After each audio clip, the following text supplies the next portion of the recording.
Hi, I'm Lynn. And I'm Leo. Welcome back to Yoga with Lynn and Leo. And welcome to our practice for stiff shoulders and stiff arms. So we're going to be starting in Adho Mukha Svanasana, but Leo's got the equipment here to show you. So we've got a bit of equipment here. A chair, yoga chair that we're using is fine, but you can also use a kitchen or dining chair. A couple of bricks. Difficult to really replace those with anything much, to be honest, but if you've got two thick books the same sort of size, then maybe that would work. And 4 foam pads, again a little bit difficult to replace those with anything. A yoga belt. We've got a nice thick yoga belt, but any yoga belt will be fine. Alright, with a loop in it. Okay, so what's really important when you have stiff shoulders, stiff arms, is to create space. When you practice Adho Mukha Svanasana, I'm going to show you something that you may be familiar with if you've got a stiff upper back, but even if you do have some movement, it's quite good to practice some of these different actions. So Leo's just going to show you a dog pose with a stiff back. So if we just do the classic pose, Leo, there. Okay. So we're just showing how it can be. Let's just stop this out there. Okay. Coming into the action, yes, and lifting up. Now, this is really the type of back that we would see with people who come to yoga, got really tight shoulders, perhaps even creating quite a lot of tension in the neck, lower back even. You can see this action. So even if you try to push back into the backs of the legs, you're still not going to change this shape. So this is very important. So we're going to show you a few ways how to practice. If you've been watching the channel, then last week we did put out some poses for stiff shoulders, so this is just continuing. Okay. So we're going to place this onto the wall here, and Leo's going to show you this version, and you'll be able to see completely the change in the upper back. So when you come into this action, you can see that there is a nice length going on there now. So what's going to happen here for Leo is that she needs to create this breadth and broadness. So I'm going to ask Leo to hold the outer edges of the chair and then extend back.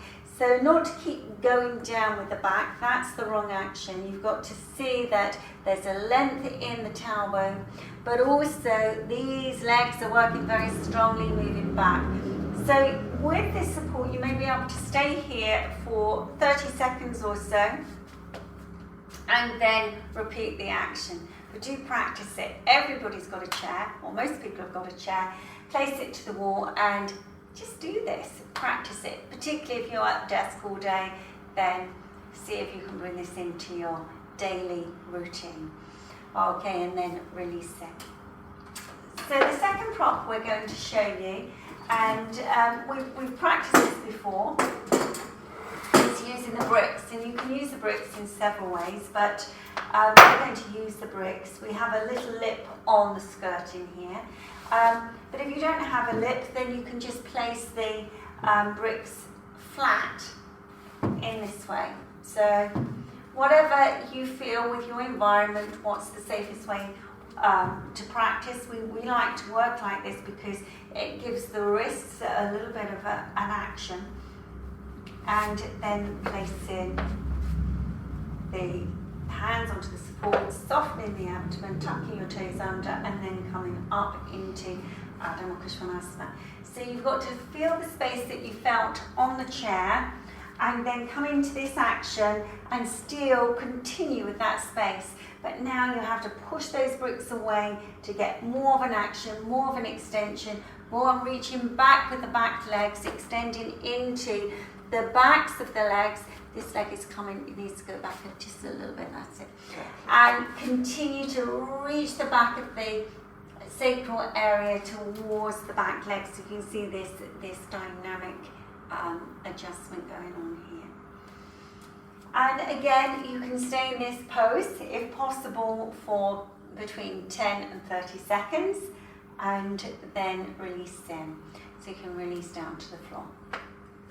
So I'm going to show you with some foam pads now. And this is slightly different because you're going to place the hands in a slightly different way here, as Leo is going to show you. So you have the thumbs and the first finger to the wall, and then tucking the toes under and coming up and reaching up. So you can see here that you've still got some contact, nice broad action on the foam pads, thumb, first finger to the wall, and pushing back. So this is another way and a nice broad way in the shoulders to come into the action. Okay, so I'm going to just show you an advanced way now on how to work. So just softening the knees here, Leo. Now, what you're going to do, this is for those of you who have a little bit of experience.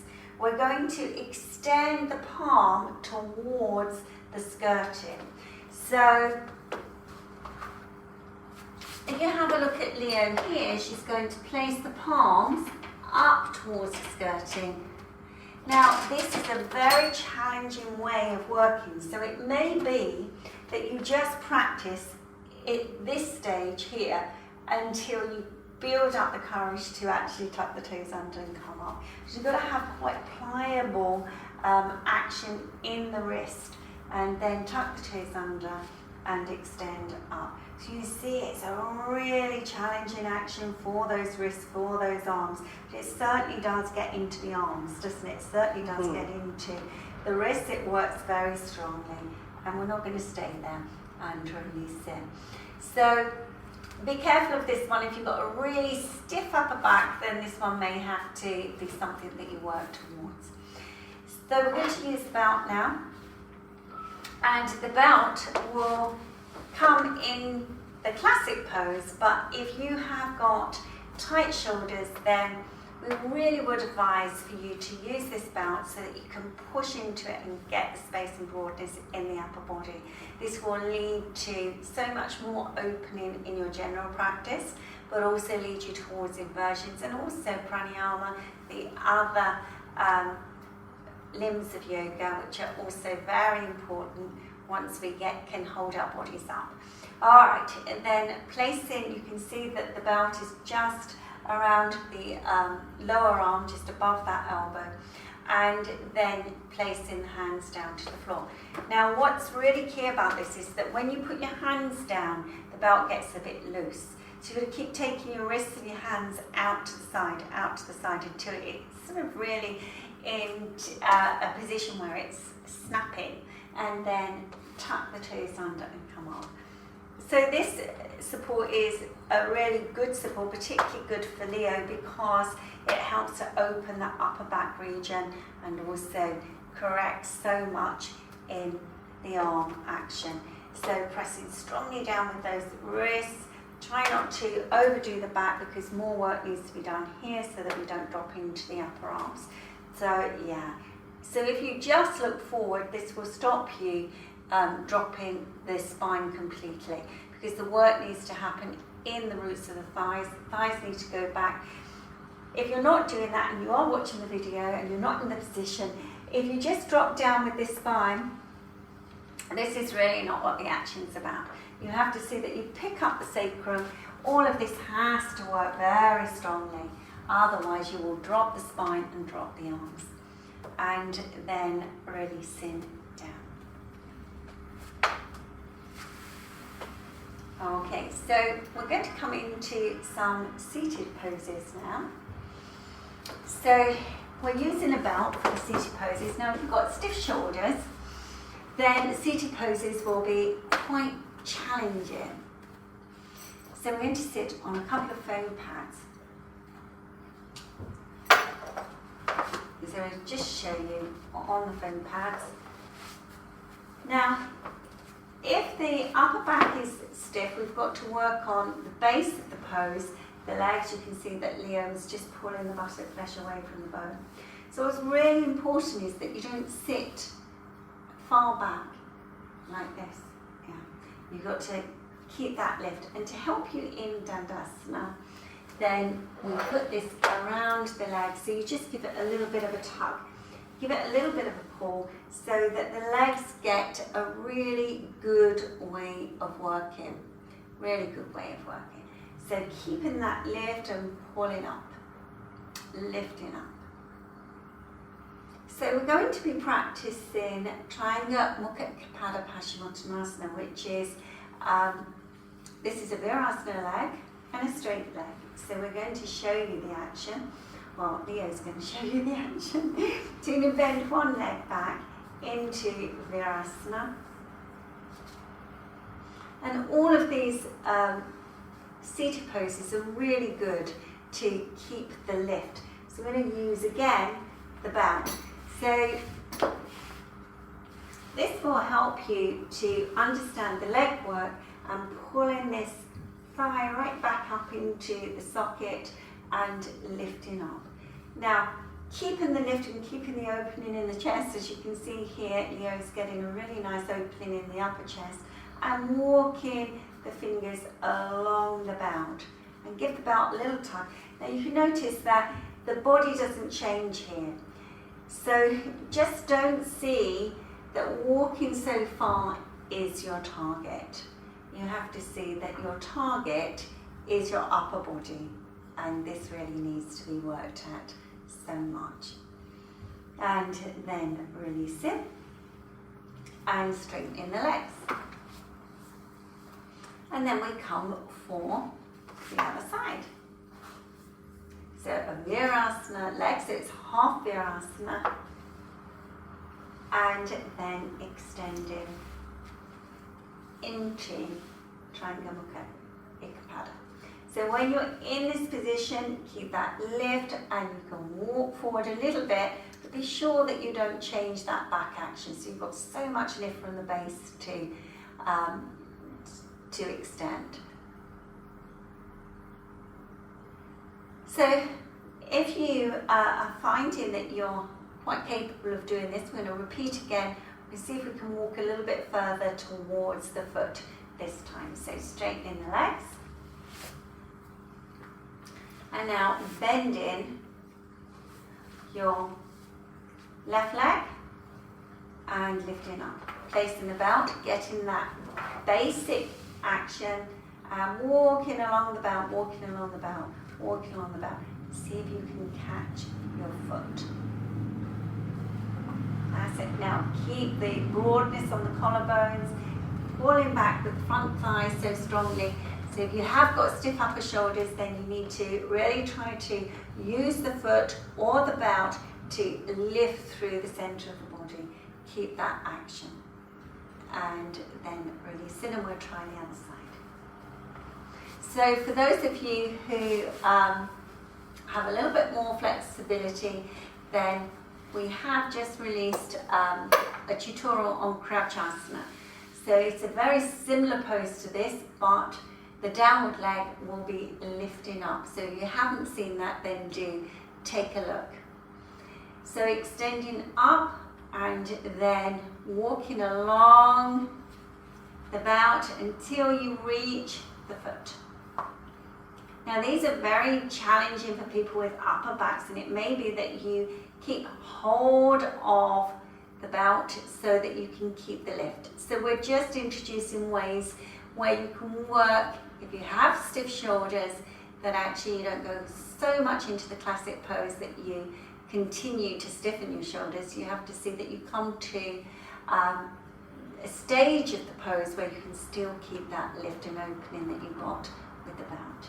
And then releasing and stretching your legs and back to Dandasana. And sitting nice and tall. So extending those heels, rolling the shoulders back and down. And again, do have a look at our video with all the different arm actions which will complement this video and sequence it. Alright, so we're going to come into one more forward bending action, which is Janu sirsasana. So for this, what we're going to do is just put another 2 foam pads here, like this. Well, we've just got the belt pulled. Extending the legs. Just a little bit more here there. Yeah, Can't have that. now you can see that we've put Leo on a perch. It's quite important when you come into this pose, you may be able to sit on the floor with a Baddha Konasana, half Baddha Konasana leg, but it's really important that the back of the thigh is supported if it's lifting up. So we're going to bend one leg and just give you a demo of this action. So we come into the Janu action. I'll show with my left leg because it's closer to the camera. Yes. That's it. So you can see how the leg is resting on those foam pads. So you can use a bolster. That would also work well. But you can see how it's all supported and turn towards the front leg. So this really does work very strongly through the centre of the body.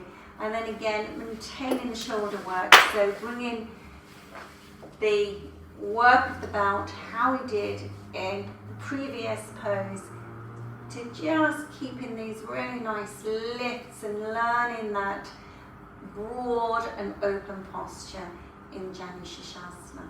Keeping that action and just see if you can walk a little bit further along the belt.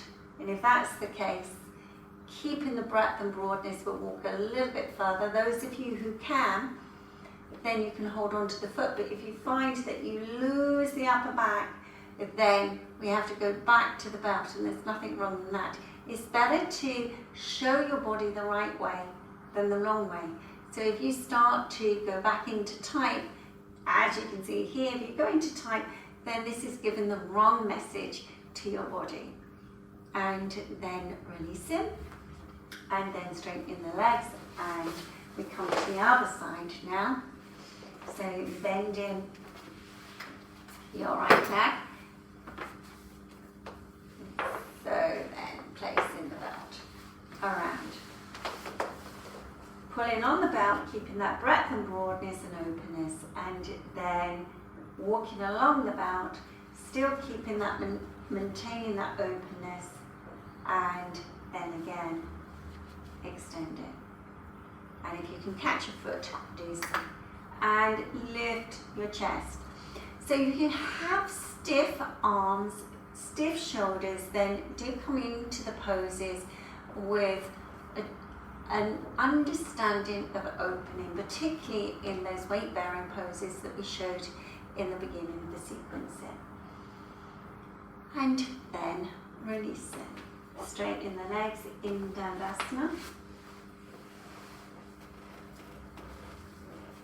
So we are coming to the end of our sequence now. We hope you've enjoyed our sequence. Yes, and if you have enjoyed doing this with us, then please do click on the like button, subscribe, and you can comment if you like, because we try to answer all the comments.